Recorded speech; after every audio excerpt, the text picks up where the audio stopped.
ये कहानी है विश्व के सबसे बड़े महाकाव्य की, जिसमें योग है, यथार्थ है, विवेक है, परमार्थ है, सत्य ज्ञान का दिव्य प्रकाश है, आध्यात्म का महाआकाश है।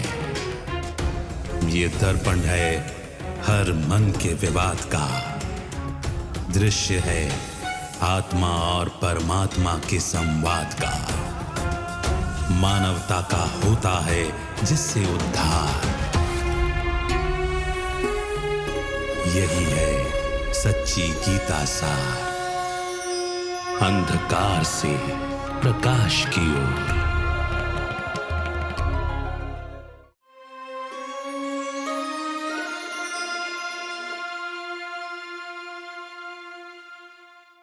नमस्कार। अंधकार से प्रकाश की ओर सच्ची गीता सार इस कार्यक्रम में आप सभी का स्वागत है। हर एक एपिसोड में हम गीता से जुड़े हुए अनेक तथ्यों पर विश्लेषण कर रहे हैं। विस्तार में अक्सर सार गुम हो जाता है।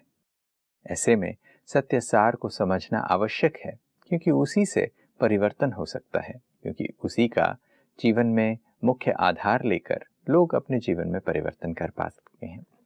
आइए आज भी गीता से जुड़े कुछ तथ्यों के बारे में हम बातचीत करते हैं। आज हमारे साथ स्टूडियो में ब्रह्मा कुमार बृजमोहन भाई हैं। भाई साहब, आपका स्वागत है। ओम शांति। श्री कृष्ण के बारे में ये बात कही जाती है कि श्री कृष्ण ने बंसुरी बजाई, श्री कृष्ण के साथ रास का दृश्य भी दिखाया जाता है। अब इस दृश्य को देखते हैं तो ऐसा लगता है कि ये तो बहुत ही आनंददायी समय है, ऐसा नजर आता है। फिर वहीं दूसरी जगह ये भी दिखाया जाता है कि श्री कृष्ण युद्ध के मैदान में खड़े हैं और वहाँ युद्ध के मैदान में ज्ञान की बात हो रही है। तो ऐसे में प्रश्न उठता है कि ये श्री कृष्ण के दो अलग अलग स्वरूप दिखाने का क्या मतलब है, क्या इसका अर्थ है? देखिए कि श्री कृष्ण उनका जन्म दिखाते हैं, उनका बचपना दिखाते हैं, युवा रूप दिखाते हैं, और ये जितनी भी बातें बताई जाती हैं उनके युवा रूप की हैं। जिसको बाल काल कह दो, टीन एजर कह दो, उसमें दिखाया जाता है वो बाकायदा एक फ्लूट बजा रहे हैं और इर्द गिर्द उनके गोप गोपियाँ रास कर रहे हैं, खुशी का माहौल है। और अचानक फिर हम दूसरा दृश्य देखते हैं, वो सब कुछ तो है नहीं, एक बड़ा भयंकर जिसको कहते हैं महाभारी महाभारत, जो कि उस जैसा युद्ध कभी हुआ ही नहीं था, उसके मैदान में वो आए हुए हैं। और उसके मैदान में योद्धा के रूप में नहीं आए हुए हैं, उसके मैदान में वो ज्ञान सुना रहे हैं। दो तीन बातों को आपस में लिंक करना बड़ा मुश्किल है। इसीलिए ऐसे लगता है दो की जीवनियों को मिला दिया गया है, क्योंकि एक तो रास रचाना, मुरली बजाना इत्यादि है, उसमें बहुत सारी कथाएं हैं। उसमें तो ऐसा लगता है कि कुछ आध्यात्मिक रहस्य है। अब सब जानते हैं कि गीता को फ्लूट भी कहा जाता है, डिवाइन फ्लूट, कि भगवान का गीत या भगवान की बजाई हुई मुरली संगीत। उस हिसाब से देखें तो वो उसका सिंबल दिखाया गया है कि भगवान ने आकर के मुरली बजाई। उससे किया क्या? तो उससे ये किया गया कि जो अनेकता थी मनुष्यों में, डाइवर्सिटी थी, एक की मत दूसरे से नहीं मिलती थी, अनेक धर्म थे, अनेक भाषाएं थीं, उस सब को भगवान ने एक कर दिया। उसने कहा यह कि मैं अनेकता का अंत करके एक सत्य धर्म की स्थापना करता हूँ, क्योंकि सत्य धर्म होता ही एक है, सत्य होता एक है। और उसके लिए सबको एक जैसा यूनिफॉर्मिटी लाई उनके अंदर। और जैसे आप देखते हैं कि परेड में या रास में बिल्कुल जो एक्शन होता है एक दूसरे से मिला के किया जाता है। और ना सिर्फ परेड में तो सोल्जर दूर दूर रहते हैं, ये तो एक दूसरे का हाथ पकड़ के गोल चक्कर में रास करते हैं। एक तो ये है। फिर उसमें और बातें भी बताई जाती हैं कि वो मटकी फोड़ देते थे। अब मटकी किस चीज़ की फोड़ देते थे और क्यों फोड़ देते थे? आजकल के बच्चे तो हमने देखा है कि बेमतलब पत्थर मार के बिजली के बल्ब तोड़ते रहते हैं खंभों के, लेकिन भगवान तो ऐसे नहीं थे। वो मटकी को कहा जाता है कंटेनर, है ना। तो जिसमें कुछ चीज आए, तो बुद्धि को भी कंटेनर कहा जाता है। तो जो पुराने ज्ञान था बुद्धियों में, भगवान ने उसको बहा दिया और उसके बाद नया ज्ञान भर दिया। तो इस तरह की वो उसमें बातें हैं, बहुत सारी हैं इस तरह की। वस्त्र हरण है कि मनुष्यों को कहा, आजकल भी कहीं होता है धार्मिक स्थल तो बाहर लिखा होता है कि आपने जूते और बॉडी कॉन्शियसनेस को यहीं छोड़ दो, अपने शुभ भाव से अंदर जाओ। तो वो उन्होंने उसको ले लिया कि भगवान ने कहा कि जो दे और दे की बातें हैं, नेगेटिविटी है, सब है, खराब है, उसको भूल जाओ। उसको उन्होंने उस प्रकार से ले लिया। तो वास्तव में ये जो कर्तव्य हैं, ये गीता के ही भिन्न भिन्न पहलू उसमें दिखाए गए। तो ये जो श्री कृष्ण का बाल रूप दिखाते हैं, जैसे आप ये कह रहे थे कि छोटे बच्चे का रूप है, और वहाँ बच्चे के रूप में वहाँ एक सुखमय समय को दिखाया गया। वहाँ पर ये चैन की बंसुरी बजाई, जो आप कह रहे थे कि गीता को भी, एक गीता के ज्ञान को एक म्यूजिकल सॉन्ग के रूप में, डिवाइन सॉन्ग के रूप में हम लोग कहते हैं, ये उसका द्योतक है। हालांकि श्री कृष्ण के युवावस्था के बाद उनको युद्ध के मैदान में वहाँ दिखाते हैं, वहाँ एक हिंसक युद्ध की बात होती है। ये दोनों दो अलग अलग समय के परिचायक हैं। वास्तव में दो अलग अलग घटनाओं को, समय सेम ही है, लगभग पैरेलल है। ये अवश्य है कि जैसे इसमें दिखाया गया है कि युद्ध थोड़ा बाद में हुआ और वो जो भगवान की लीलाएं उससे पहले हैं, इसी प्रकार से विनाश बाद में हुआ। पहले भगवान ने गीता ज्ञान सुनाकर रचना की, लेकिन वो उसी समय की हैं, लेकिन अलग अलग घटनाएं हैं। अब जो युद्ध हुआ, युद्ध तो हुआ, लेकिन वो युद्ध किसके बीच में हुआ? तो वो ये दिखाते हैं कि बुराई और अच्छाई के बीच में युद्ध हुआ। शुरू से गीता से शायद ये बात निकली है कि बुराई और अच्छाई के बीच में युद्ध होता है, और बुराई बहुत भयंकर रूप से वार करती है, लेकिन अच्छाई उससे भी ज़्यादा खौफनाक, खतरनाक रूप से वार करती है। तो अच्छाई बुराई पर जीत जाती है। लेकिन जो युद्ध बाय इटसेल्फ है, युद्ध को वैसे ही खराब गिना गया है। उसमें ये नहीं होता, उसमें तो कोई विनर होता ही नहीं, वो भी मारे जाते हैं, वो भी मारे जाते हैं। तो इसलिए बुराई और अच्छाई के बीच में कभी युद्ध होता ही नहीं। ये बात समझने की है। अब भगवान ने 16 चैप्टर में स्पेशली बताया है कि देखो, दो संपदा होते हैं, वो अलग अलग है। लेकिन फिर भी क्योंकि उन्होंने जिसने भी महाभारत को इसमें डाल दिया, एक प्रकार से हुआ ये है, वैसे उसमें मिक्सचर है कि पहले ज्ञान दिया, फिर अर्जुन युद्ध के लिए तैयार हुआ, फिर युद्ध हुआ, यानी उसके फॉलो करता हो। लेकिन युद्ध की तैयारी के तौर पर उन्होंने भगवान के जो महावाक्य थे, जिससे मनुष्यों के अंदर सतो प्रधानता आनी थी, उसको उन्होंने उसमें मिक्स कर दिया। तो आप देखेंगे फर्स्ट पेज पर गीता का जो टाइटल है, युद्ध का सीन है, तीर कमान है, अर्जुन है, रथ है, श्री कृष्ण है। उसके नेक्स्ट पेज टाइटल के बाद जहाँ गीता शुरू होती है, वहाँ आध्यात्मिक ज्ञान है कि तुम्हें माता च पिता, तुम्हें बंधु च सखा, तुम्हें विद्या द्रवणम। तो इसलिए फर्क हो गया। फिर उन्होंने ये नहीं वो समझ पाए, जो भगवान बताता है कि मैं शरीर में नहीं आता हूँ, मेरा अपना शरीर नहीं है, मैं जन्म नहीं लेता हूँ। एक ही चीज कहते हैं, मैं अवतार लेता हूँ। और सारी दुनिया के अंदर अन्य सब जन्म लेते हैं, अपना शरीर लेते हैं, उससे पाठ बजाते हैं, फिर उसके अनुसार पाप पुण्य का फल लेते हैं। और परमात्मा एक है, वो कहते हैं मैं विधि से आता हूँ, क्योंकि मैं जन्म मरण में आता ही नहीं, बल्कि मैं उस चक्कर से छुड़ाने वाला हूँ। जो छुड़ाने वाला है खुद ही चक्कर में आ जाएगा, तो कैसे छुड़ा सकेगा? जैसे हम धर्म स्थापकों को कहते हैं, लोग मानते हैं कि धर्म स्थापक शायद छुड़ाने आए थे। वास्तव में ऐसा नहीं है, क्योंकि अगर वो छुड़ाने आते, होता क्या है, बीच में छुड़ा देते। अभी तो मान लो क्रिश्चियन धर्म स्थापित ही नहीं हुआ, वो पहले व्यक्ति हैं जो आके स्थापित कर रहे, तो किसको छुड़ाएंगे? अपने ही धर्म वालों को तो लिबरेट करेंगे ना। दूसरी बात क्या है कि वो उनके आने के बाद क्या होता है, उनकी आत्मा वापस कहाँ जाती है? वो वहीं पुनर्जन्म लेती रहती है। तो जो खुद ही यहाँ कोई भी आत्मा आएगी, पुनर्जन्म में आ जाएगी। इसलिए भगवान कहते हैं कि मैं पुनर्जन्म से सदा मुक्त हूँ।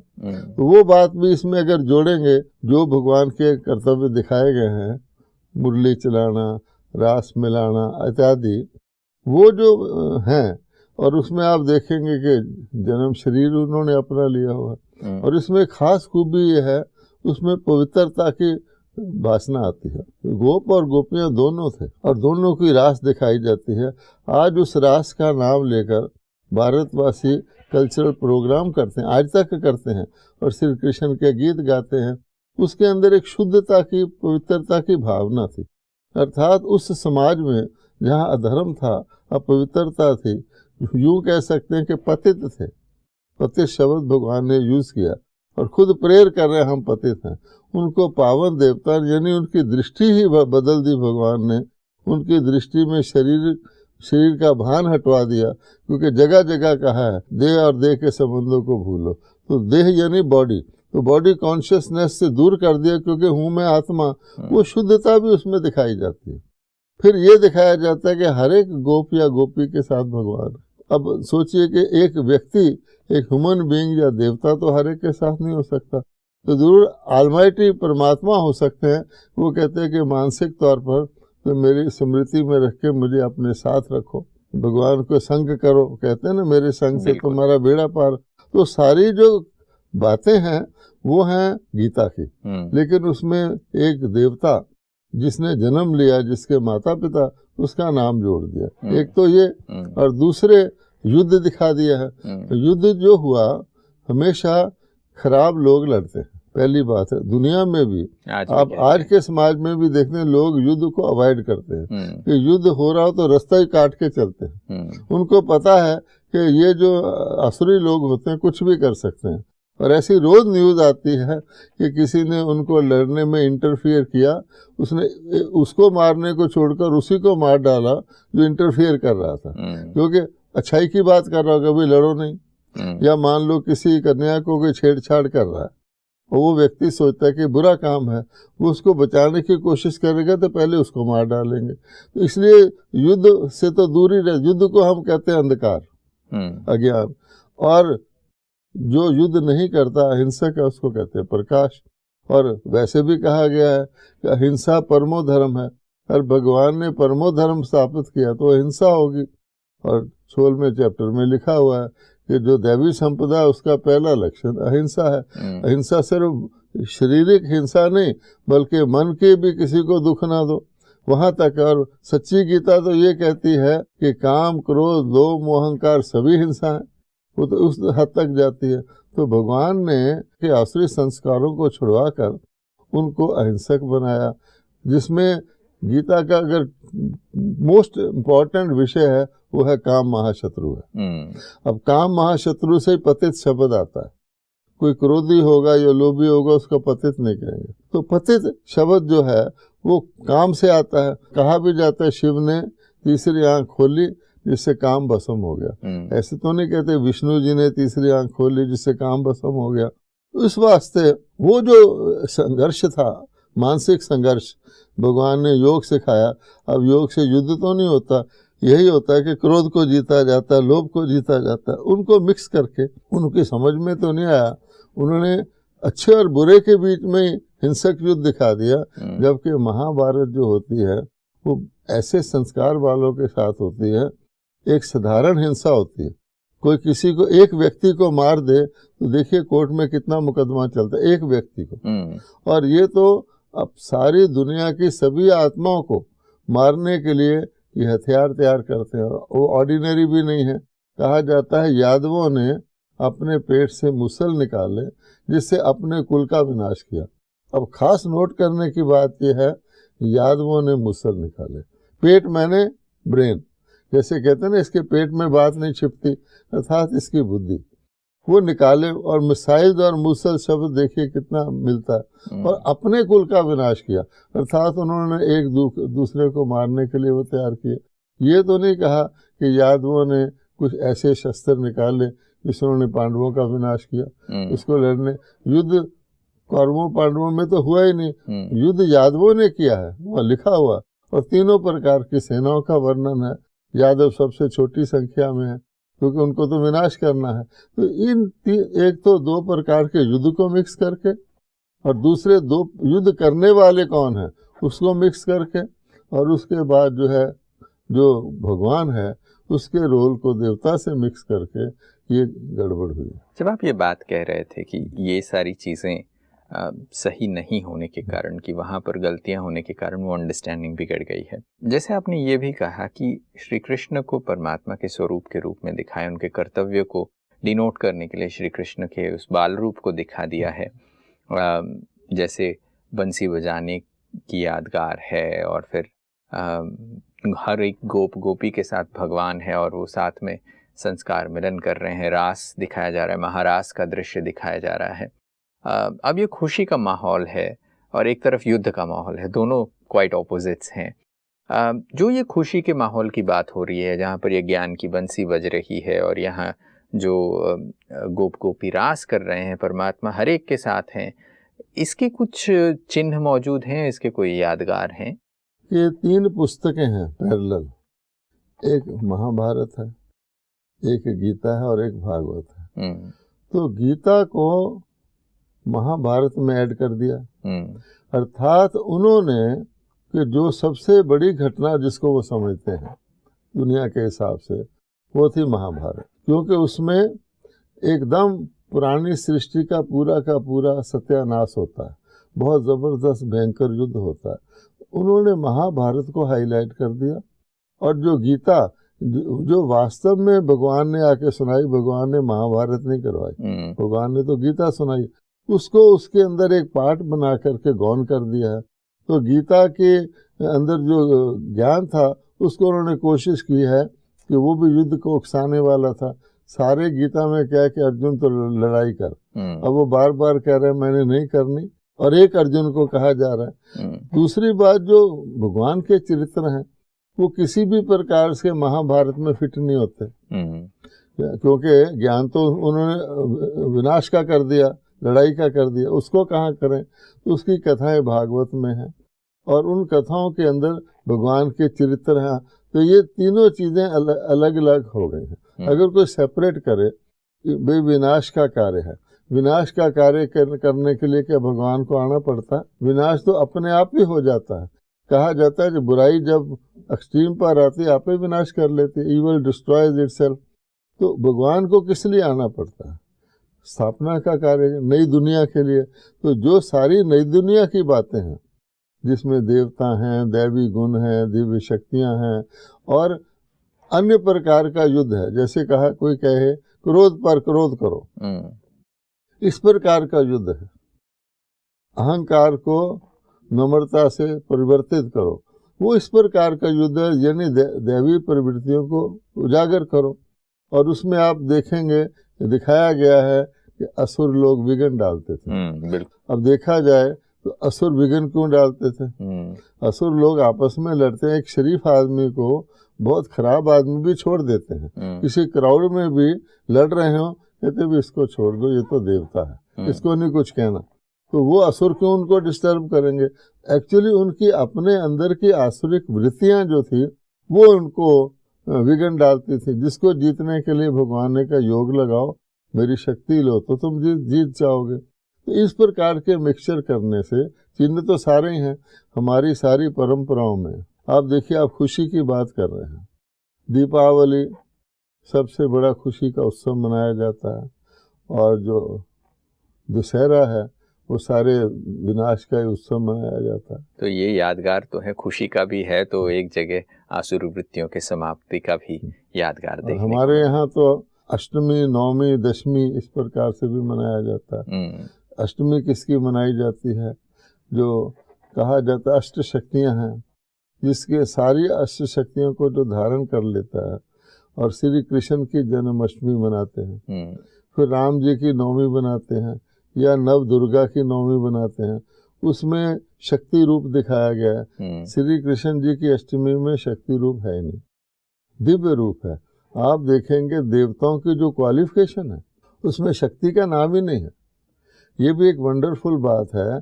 आज हम बात करते हैं सहन शक्ति, सामना करने की शक्ति, निर्णय शक्ति।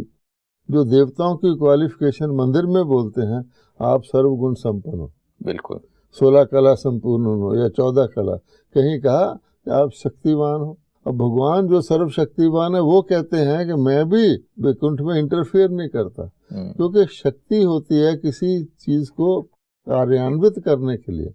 अब बिजली का बल्ब जग रहा है तो बिजली की ताकत पीछे से आ रही है, अगर बल्ब जग जाए तो तार की जरूरत नहीं है, ये तो आप कहेंगे कि बुझ जाएगा। फ्रूट को ले लो, पेड़ किस लिए लगाया जाता है? पत्तों के लिए लगाया जाता है, लकड़ी के लिए लगाया जाता है, फल के लिए। तो जब फल बन गया तो पेड़ को आवश्यकता नहीं रहती ताकत की। आप देखेंगे पेड़ जब फल छोटा होता है खूब अच्छी तरह मोटी डंडी से लगता है, धीरे धीरे उसकी पतली होती जाती है, और जब वो बिल्कुल पक जाता है तो हवा के झोंके से नीचे आ जाता है। अर्थात पालना की आवश्यकता नहीं रहती।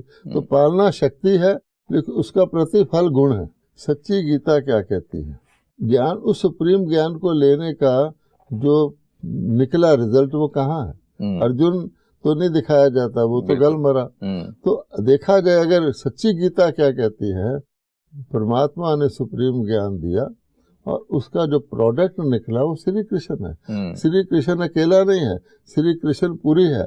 और आगे बढ़ो तो देवी देवताओं के श्री लक्ष्मी श्री नारायण की राजधानी है। और अगर उस हिसाब से देखा जाए दूसरे से, तो ना तो उसका कोई प्रारब्ध दिखाते हैं, ना उसके बाद कुछ निकला।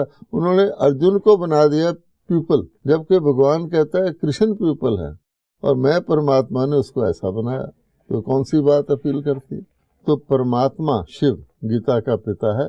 सारे भारतवासी शिव को ही परमात्मा कहते हैं, निराकार।